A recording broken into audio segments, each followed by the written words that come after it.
Welcome to Sips and Spirits, a podcast for lovers of both alcoholic and spectral kinds. I am your hostess, Chelsea. I'm your other host, Eric. A little disclaimer before we get started. Facts and stories are presented from various sources, and we make no claims that these tales are true. We just want them to be spooky and interesting. Cocktails and spirits are tasted for the first time during episode recording, unless noted otherwise. We haven't tasted them yet today, so that's why it's taking a while. I'm too sober for this, as I like to say.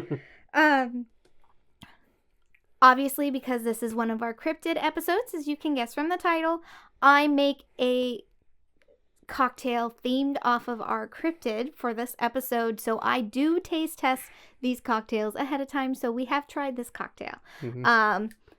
But we are kind of going to do something a little different this time. A little last minute taste testing. So we'll get into that in a little bit. Mm-hmm. So last disclaimer. And we want to remind you that it's fine to enjoy your spirits, but don't let them possess you. We may be a drinking podcast, but we strongly encourage you to drink responsibly. As much as we love you enjoying our cocktails, there's never any pressure to consume them. And it is a goal, hopefully within the next year or so, to really focus on getting those cocktails we have created made into mocktails. Like I said, probably in the next year or two, that's going to be something we're going to be working towards, because I do like to have that variety, and we were really good about it in the beginning. And when we do tell people we have made non-alcoholic cocktails, they get really excited too. So it's nice to have the option when you're like, just can't imbibe at the moment, or I'm choosing not to, whatever your reason. No judgment here. Mm-hmm. We are drinkers, so predominantly we focus on adding liquor to our cocktails, but we are wanting to make sure we are inclusive for even those who choose not to imbibe, whatever their reason. Yeah. Mm-hmm. Okay. So, this is one of our cryptid episodes, Chelsea mentioned earlier. Mm-hmm. So, first question or clarification, what is a cryptid? What is a cryptid? Shall I answer this time? I think you answered last time. I think we have different answers every time. Yeah. So, at least for me, I think a cryptid is a being which can or cannot be proven scientifically, and at least from our experience, is very regional based. So, there are some cryptids, for example, Bigfoot, who have been sighted like throughout North America and other spaces as well. I believe Canada is also a place there have been Bigfoot sightings. But most cryptids like Nessie or Mothman, which are very popular, common examples of a cryptid, have a very specific place they show up. Nessie shows up in the Loch Ness of Scotland. Yes. Mothman has only been seen in Point Pleasant. So I think a cryptid also tends to be very regional positioned, but that doesn't necessarily count something as a cryptid. Yeah. Mm-hmm. Anything to add to that? Nope, that's it. Perfect. All right. So we kick off these episodes with, or we end each of our episodes with a riddle, and that gives listeners a chance until the next cryptid episode to take a guess at what our next cryptid is going to be. We did not get any guessers this time, sadly, but it's very fun to come up with the riddles, and sometimes we get some really fun answers, and we share and shout out who gave those answers, regardless of if the answer was right or wrong, and we get some really fun ones. It's always great, because you never know based off the riddle. It shows actually either how good I did at portraying the cryptid, or how bad, or how many kinds of similar cryptids there are out there. There's that too, yeah. So that's how I look at it. Mm-hmm. So sadly, no shout outs, but if you guys are interested and you stay tuned to the end of this episode, you can comment on our YouTube or send us a comment on our Instagram, or even reply to our monthly newsletter with your guess, and then we'll shout you out in our next episode, next cryptid episode. Mm-hmm. Do you want to talk about how we pick our cryptids? Yeah, sure. When we first started picking our cryptids. Oh man, that was a nightmare. What we did is we grabbed a deck, we shuffle the deck, and then pull the next card next. And I was like, okay, this was fun and random, but at the same time, it's like, hey, you know what? Let's make it more interactive. So then we started asking our friends in the spooky community, hey, randomize the deck, pick a card, let's talk that cryptid kind of thing. And they would do that. And then when we got most of our friends that we've, met through our experiences in life, we started going to talk to our favorite vendors and be like, hey, we do this. Do you want to be a part of it? Sure. Randomize, pick a card, and that's where it goes. Yeah. We're coming down to the last of the ones that we've drawn so far. So we got to figure out a way to either... We've got about 12 left or so. No, I'm talking about... Well, I mean, after the ones that people have picked. Yes. You're saying we're coming down to our last 3 that people have picked. Yes. But we have about 12 following that. Yes, exactly. What are we going to do? So we're trying to figure out if we can have more people pull or figure out a new way of randomizing without going like, oh, let's do that one next. It's like, the whole point was being to be surprised what's next and to be like, okay, let's learn something new. It's been very fun doing it at events, but it also can be a challenge, and I feel bad, like, especially if a vendor is running their booth and then giving us this time, and then there's people that walk away because they're clearly busy. I feel terrible making someone lose business. Some of their business. So we're trying to think of other ways we can do that, and this is actually one of the ways our next pull, the person who pulled this, in December of 2023, our delightful friends, what? That was a long time ago. 2 years ago, 3 years ago. Oh my God. 1, 2, 3 traditions. Juan and Steph, they pulled a cryptid card when they came to visit us where we were living at the time. And we did record that. So we're going to go ahead and play that little bit right now. All right. So we have with us behind the bar, Steph and Juan of 1, 2, 3 Traditions. They're wonderful friends we got to become acquainted with during Midsummer Scream 2023. And they came and visited us during the winter. So we're here chilling in our jammies, getting ready to pull some creepy cryptids. Yay. So, yeah. Ready? I'm totally excited about this. What did you get, Juan? I have Lizard Man. Interesting. Looks interesting too. So we're Ninja Turtles. There you go. Pretty much. There we go. That's cool. So as you saw, Juan was the person who pulled this particular cryptid card. And our cryptid for this episode is the Lizard Man. Ooh, Lizard Man. Not confused with lizard people. You ready to cheers to that? Cheers. My drink's been sweating. I'm gonna do this. Cheers. Cheers. Delicious. Okay. So, you ready to talk about this cocktail? I'm ready to talk about this cocktail. Tell me more. All right. So, first things first, I want to bring up, because that's kind of the initial starting point here. I really wanted to because our cryptid is from South Carolina. I wanted to capture the essence. One of the big things in the South is people drinking sweet teas. Sweet teas. Right? And so I really wanted this to be like a spiked tea, but have green elements to it. I wasn't quite sure how I was going to get that in there. And one of the things was using Arizona green tea. They have this green tea, ginseng and honey. Mm-hmm. And I picked that just because I could have made my own tea, but everyone likes their tea a little different. This is just widely available, so when people mix it at home, using a pre-made, ready to go,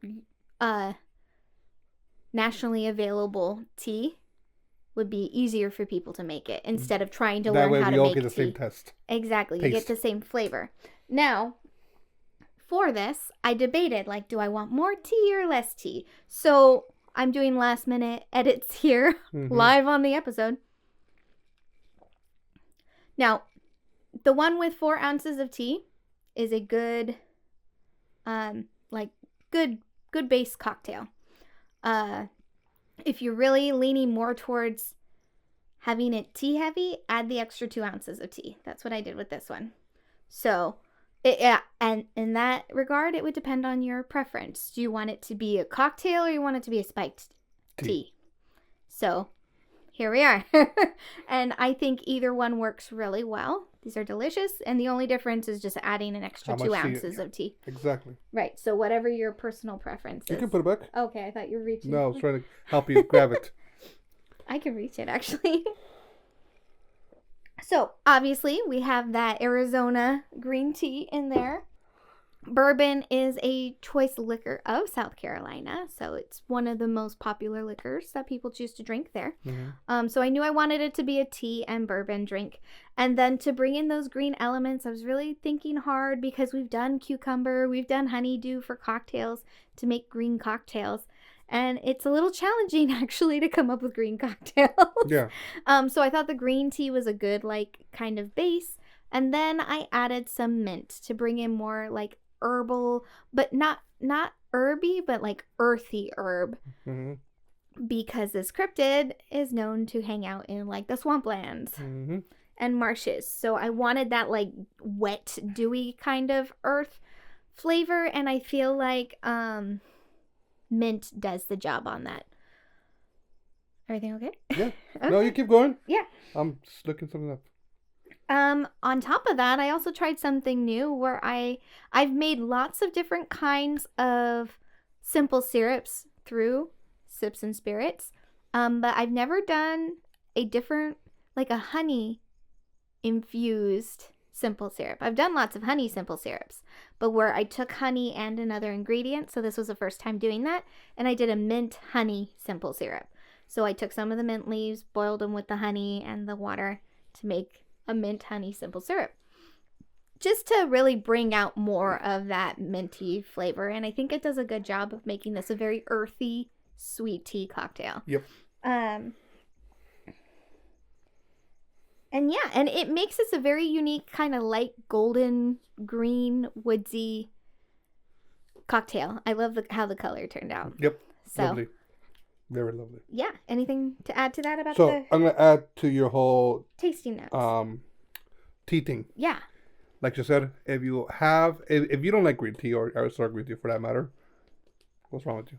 I'm just kidding. Everyone has some things, but it does make it like you said, if you have the extra ounces, it makes it like a spiked tea, kind of like twisted tea kind of thing, and that's some things. If you don't do it, it makes it into a cocktail, which is still nice and refreshing, kind of thing. It gives you that sweetness that you get from the honey and all the stuff, all the ingredients there. So it's it's nice and still be enjoyable, kind of like in the summer days and whatnot. Yeah, I'd have to say I'm not a big bourbon drinker. I don't like bourbon at all.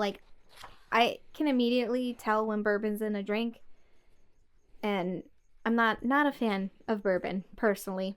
I can enjoy a good whiskey, a good scotch, but there's something about bourbon and its aftertaste. It disrupts the experience for me. But I really like it in this cocktail. And actually, I feel like with the extra tea in it, it brings out more of the bourbon flavor. Because it's more the bourbon natural flavor and not the sweetness of it. Mm-hmm. We mentioned this before. My beef with bourbon is how sweet it is versus other scotches and whiskeys. And it's one else. So this one, because you have the honey and then you have, all that sweetness that comes from there with the green tea and whatnot. The sweetness of bourbon is kind of hidden in there. The honey's complementing the natural sweetness in the bourbon instead of conflicting with it and making it extra sweet. Yeah, exactly. Kind of thing. Yeah. Okay. Ready on? Yeah. Okay. Oh, so where can we find this recipe? I don't know. Online. I put it on the Sips and Spirits website, so you can always find it Get there. your Ouija boards out. And our website, sipsandspirits.com, and you'll see a little tab that says cocktails. You just click on that and you'll find our most recent recipes. And I have caught up on all our cocktail recipes. I'm so happy. So now I'm just slowly catching up on the show notes, but we're getting there. Eventually we'll be done. We'll be all caught up. And I've been good about keeping up with our newest episodes. So those are all there. Sounds good. So you ready to tell us a little bit more about this cryptid? Of course I am. So, as I mentioned earlier, today's cryptid is Lizard Man. Card comes from... We mentioned cards all this episode. You're like, what cards are you guys talking about? So, we found this game called Clash of the Cryptids by Afterlight Comics. And we're like, oh, this would be a great idea to start doing episodes with. So, it's a little card game. We've never played it. I don't know where it will be. Maybe one day when we get with all the cryptids done, we'll start playing it and be like, hey, how's it actually play? I gotta find the rules or something, but it's in the deck. It's in the deck in there, but we gotta read them over and whatnot. So they have a little description here. Can I read it in the dark? Ugh. Here we go. Yeah, move your clipboard down. Lizard Man, known to inhabit swamplands in and around Lee County, South Carolina. Said to have many reptile qualities, including green scaly skin and three-toed feet and hands. Witnesses claim each of its digits has had circular paths and always to be climbing into trees, walls, much like a gecko. So green gecko, like creature, kind of thing and whatnot. So that's the lizard man. Mm-hmm. That's it. Okay, well, That's all I got. What's your research? Oh, I didn't do any. You had to do some research. So, that's your job. My job. I did all the cocktail testing. She makes the cocktails. I find some cool, interesting stories in it. Okay. So, Lee County's most famous reptile is back in business. It's the title of this article. Lee County, South Carolina's legends and folklore of the cryptid known as the Lizard Man has existed since the first faithful sighting in the summer of 1988. The summer that you were born. No, that's later.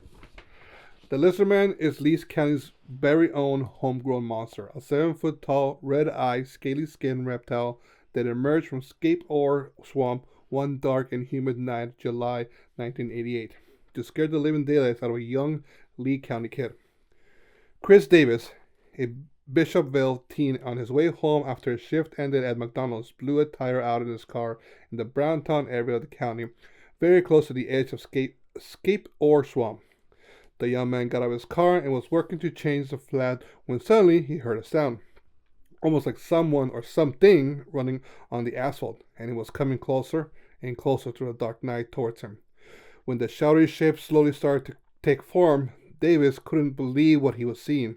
He would later describe the creature as standing about 7 feet tall, with green scaly skin, red eyes, 3 toes on each foot. The Lizard Man had made his first public appearance. Davis jumped back into the safety of his car and roared away, but not before the creature attacked his car, ripping out the side mirror and jumping on top the 17-year-old's car and viciously denting the roof. The attack later was reported to the Sheriff Winston Truesdale, who along with his deputies took the incident seriously and investigated the claims, especially after Davis took and passed a polygraph test. A few weeks later, several folks who lived in the vicinity of Scape Ore Swamp reported having their cars attacked by some kind of creature that ripped off and possibly chewed bumpers. Deputies stayed quite busy that summer, chasing down Lizard Lees, even discovering enormous three-toed footprints left in the swamp by some type of creature and making plaster casts out of them.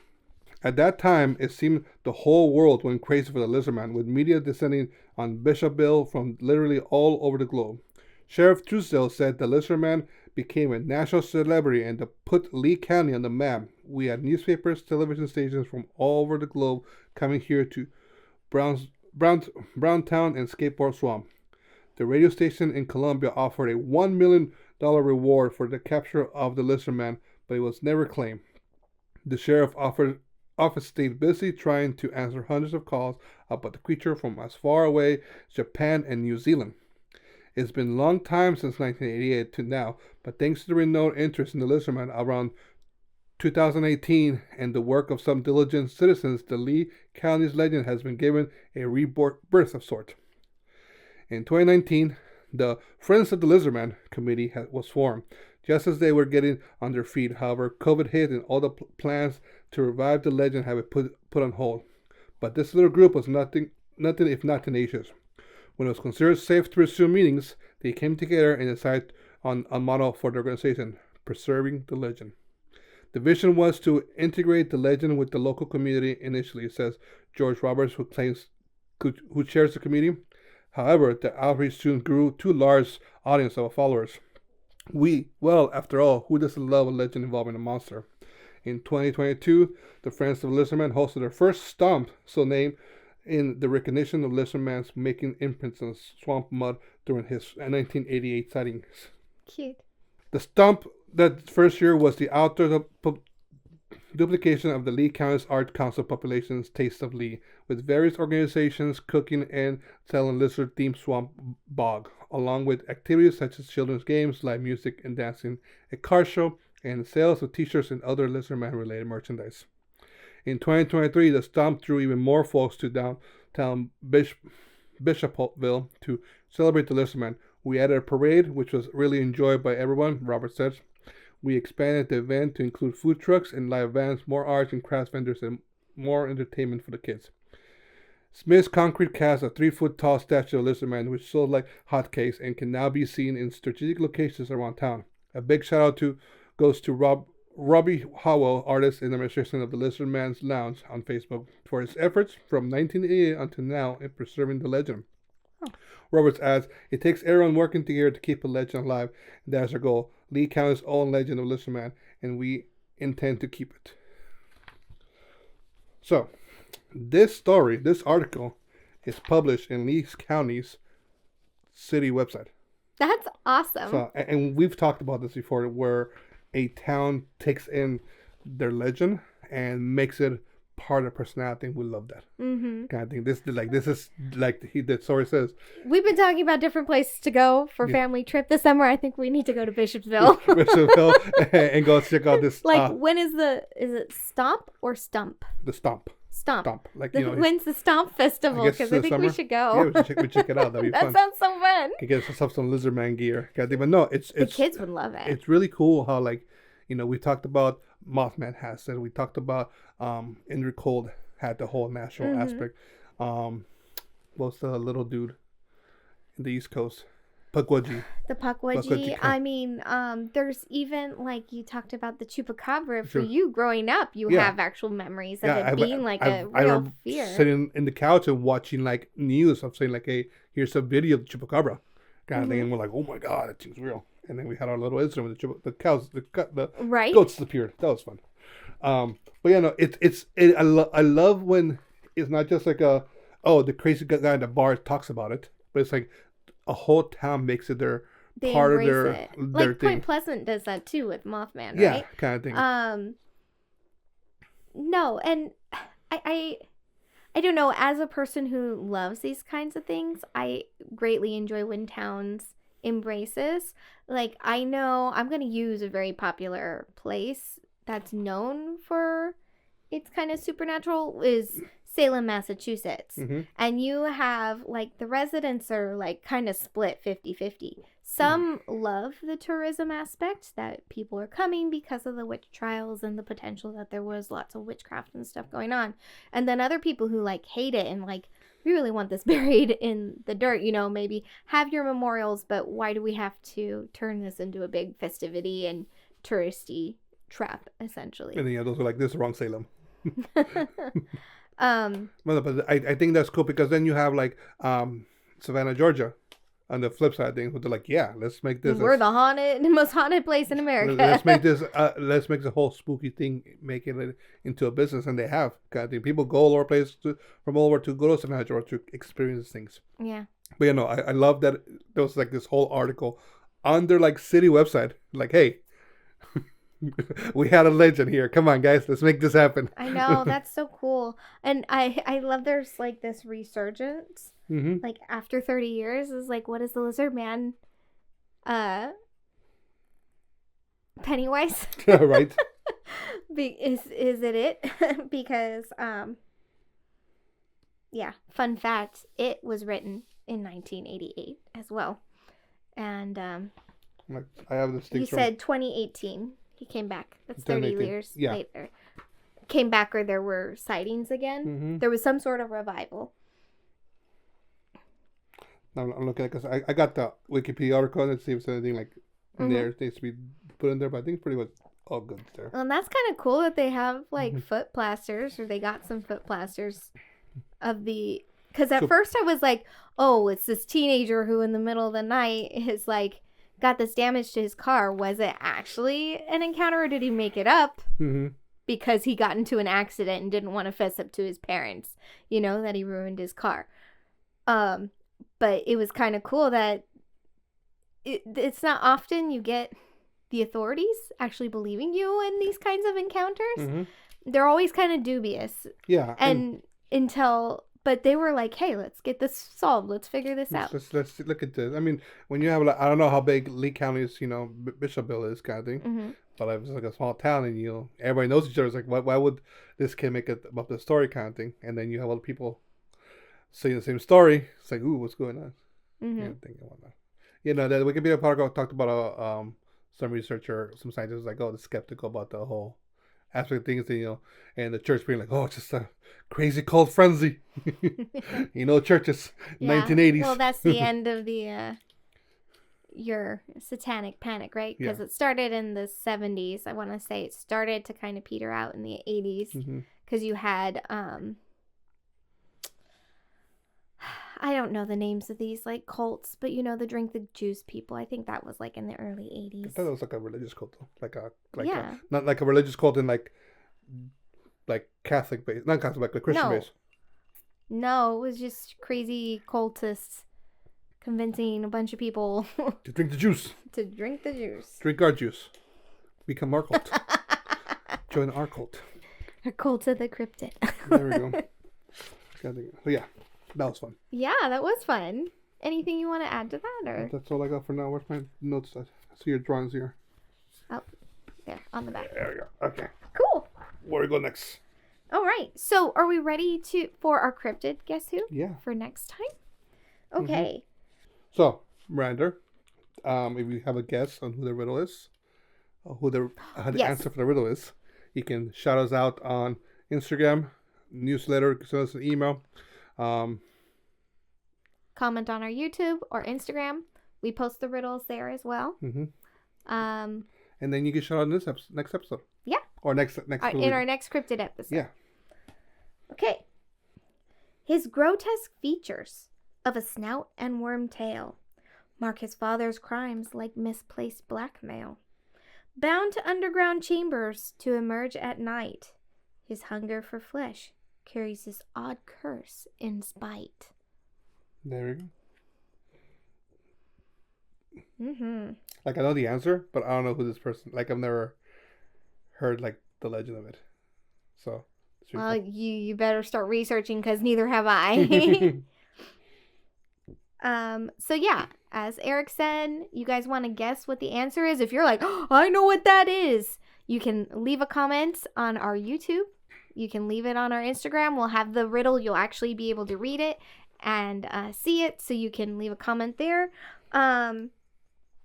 Or you can reply to one of our emails or send us an email, contact@sipsandspirits.com.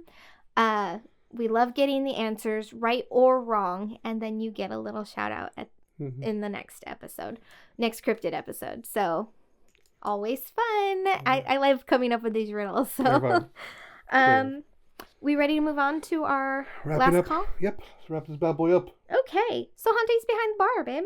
Okay. So, I want to say Happy New Year. This episode is coming out on the first new moon of the lunar calendar, which means for those who are celebrating Chinese or lunar, Asian, whatever New Year, if you're celebrating the New Year today, very Happy New Year to you guys. Happy New Year. May all the luck be flourishing. Yes. Yes, may the fire horse bring lots of prosperity to you this year. And just for what's been happening this month, it was just last week, huh? Yeah. Or 2 weeks ago? No, last week.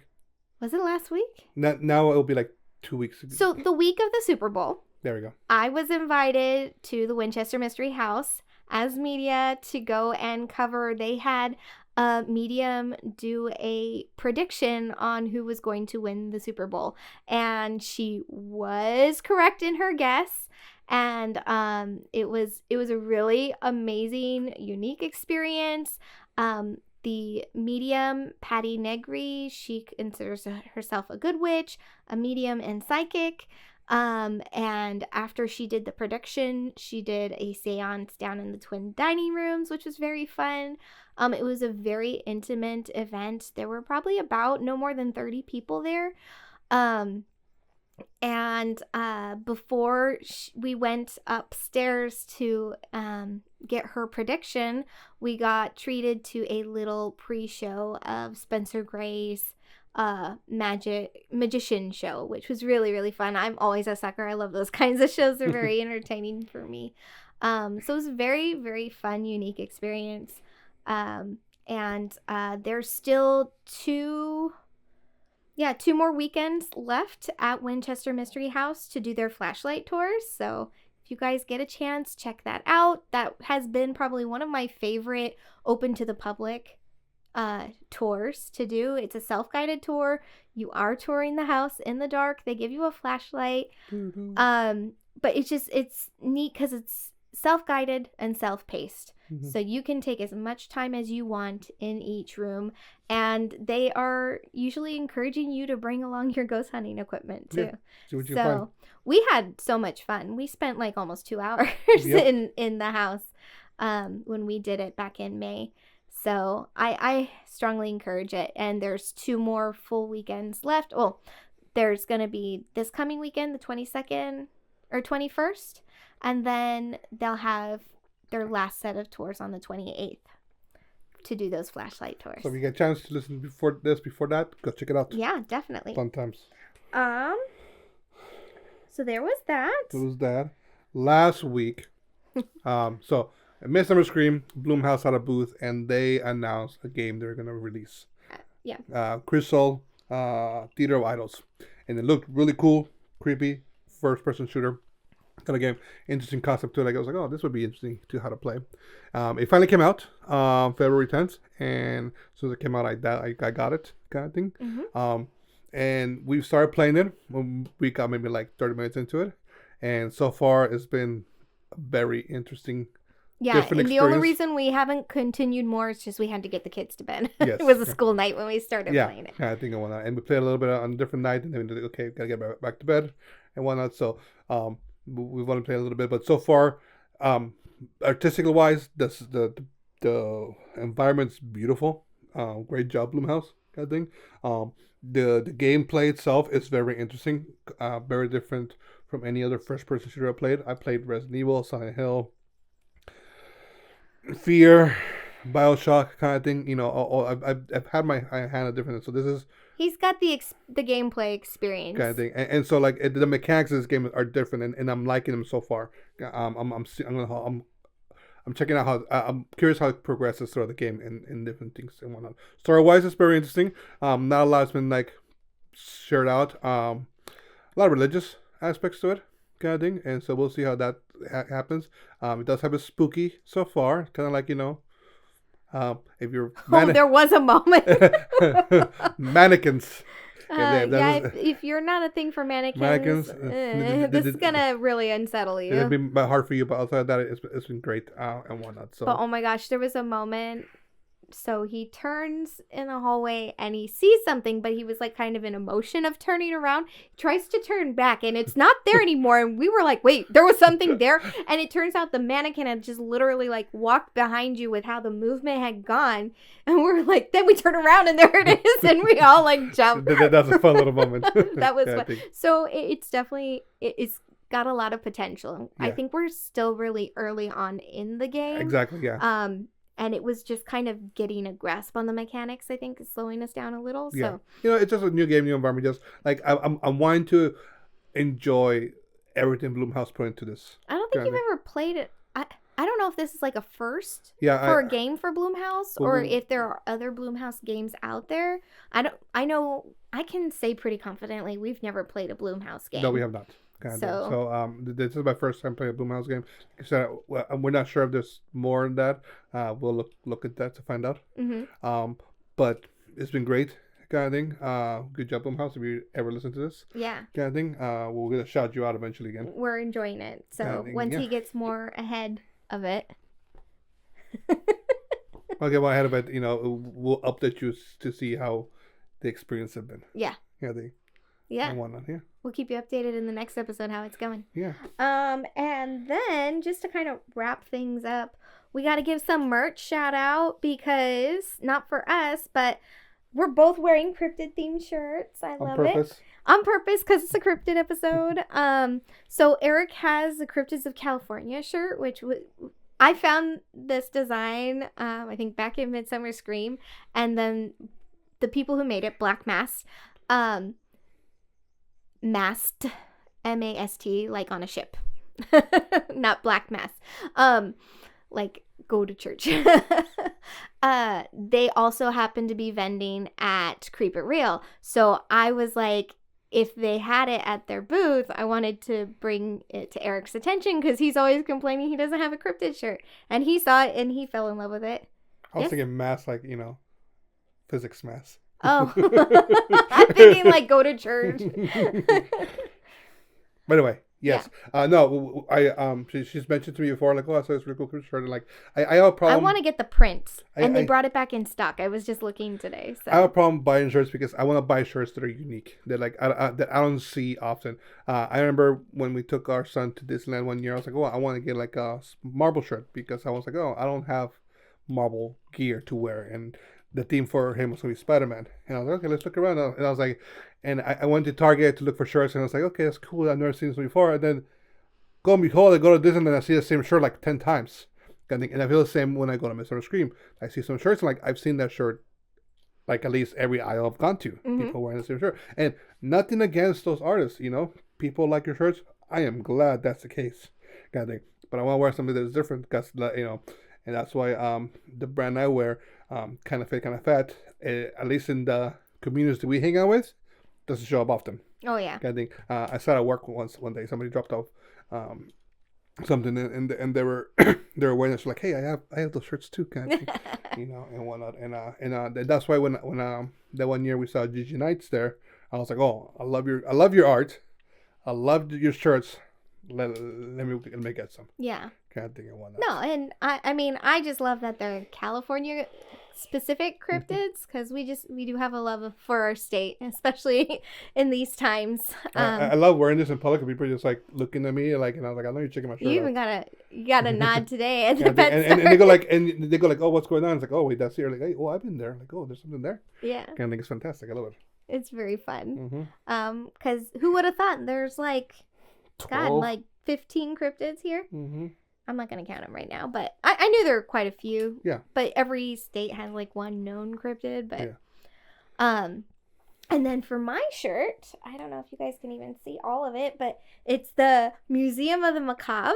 Your chest kind of like covers up. I know, it covers up half of it. But I swear, there's a torso. Mothman and a Bigfoot, and then there's like a black hound dog. So this is from the Santa Cruz Museum of Natural History every Friday because my children get off school early. I've been trying to we go to spend half a day at the museum right after they get off of school, or we go to the aquarium. Well, oh, did I say? It's the museum. I said the museum. I meant to say the aquarium. We go to the aquarium. So we've been checking out different places that are local to us. Not too far of a drive, but gives us a chance to kind of explore something. And last weekend, every first Friday of the month at the Santa Cruz Natural Museum of History, you get to go in for free. Free admission for everybody. And it's only $5 for adults if you go on another day. So still worth supporting. And I saw this shirt and I was like, I gotta get this shirt for Sips and Spirits for our cryptid episode so I can kind of mix it up a little. Not that I don't love wearing our Sips and Spirits shirt, but I need more cryptid shirts. Mm-hmm. I feel like I'm lacking in cryptid attire. There we go. Yeah. Me too. I only have one. Yep. So I got to support our museum or one of our local-ish museums because they need it right now. And yeah. And then, of course, I've been wearing these Fresno Nightcrawler earrings for quite a while. These are by There Will Be Cute on Etsy. I love her stuff. She does all sorts of fun, especially cryptid themed stuff. So definitely check her out. The other day I was feeling around my ear. I was like, I think my hole's still there. So maybe I'm just gotta poke it through. Yeah. Get some earrings on me. You want to see earrings on me? I'll look great in earrings. So yeah. And I don't have anything official right now, but I want to say that next month in our next episode, I will have a big announcement because I should be done working on this project. I don't know what you Yes, you do. Oh, okay. I don't want to talk to you about it. Okay, cool deals. So I'm very excited about it, but it'll be following after I kind of share it. Everything should be solidified by then. So solidified. I don't want to announce anything just yet, but it's coming. So if you're curious, tune into the next episode. Check it out. That's like my hook. Check the episode regardless of what's an announcement or not. But anyway, so we're good. Yeah, let's Cool. do this last call. Thanks for sipping along with us. If you want to keep your spirits flowing, please be sure to show your support by reviewing and subscribing to our podcast. If you enjoy the show, please be sure to tell others about it. I would tell my coworkers, and they're like, "Ooh, that sounds fun. Let's check it out." I don't know if they have, but I should give you the card. Just well, a couple people started following us, and you confirmed. You were like, "Oh yeah." If you're trying to figure out where you can find us, if let's say you're watching us on YouTube right now and you stumbled across us, or you're listening on a podcast host, but it's not really your thing, we are available everywhere. And when I say everywhere, I mean you can listen to us on YouTube or watch us on YouTube. That's been a big thing I've prided myself on from the beginning. I wanted it to be a video podcast, and we've kept that up. But we are also available on every podcast host, from Apple Podcasts to Spotify to Pandora to all the small little podcast hosts. We are available there. And you can also follow us on Instagram. We don't upload our full episodes on there. Obviously, they don't have the capacity for that. They won't let us. But we give teasers, show off the images of our cocktails, more detailed things. You get to see the cryptid cards up close and get to put in those guesses on the cryptid riddle. Hey, since Instagram changed their lives rules, we need more followers. Tell your friends, make fake accounts, because we can't do lives on Instagram unless we do it on her account. We need about 180 more followers to get back our access to doing Instagram lives. It's very frustrating because we were able to do them before, as some of you longtime listeners have joined in with us when we've done lives here and there. We'll do like a random tasting of a liquor we found, or we did a blind Oreo cookie tasting, comparing a regular Oreo to a Halloween Oreo. But yeah, so yeah, tell your friends. Yeah, if we could get a few more followers on Instagram, that'd really help us out a lot. Because there are some live events I really want us to do. And it works patching it through my other Instagram account, but it's still kind of frustrating. Yeah. So we want to be reachable to you guys everywhere, but Instagram sometimes makes it really hard to want to be active on there. And then if you don't feel like social media, as I've mentioned before, we do have an email newsletter that you can subscribe to via sipsandspirits.com/happy hour. You join that happy hour, you get it once a month. And I said in the last episode, it was every second Thursday. It's every third Thursday. So you'll be getting, if you guys are listening to this episode on Monday, February 17th, you will be getting the newsletter that Thursday. You get 2-for-1 special this week. So yeah, I was mistaken in my counting day. So it's the third Thursday, not the second Thursday. There we go. Just like Thanksgiving.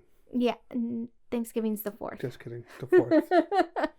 But yeah, so there we go. And with that, are you ready to close our tab? Yeah, because my drink's almost empty. Cheers. Woo.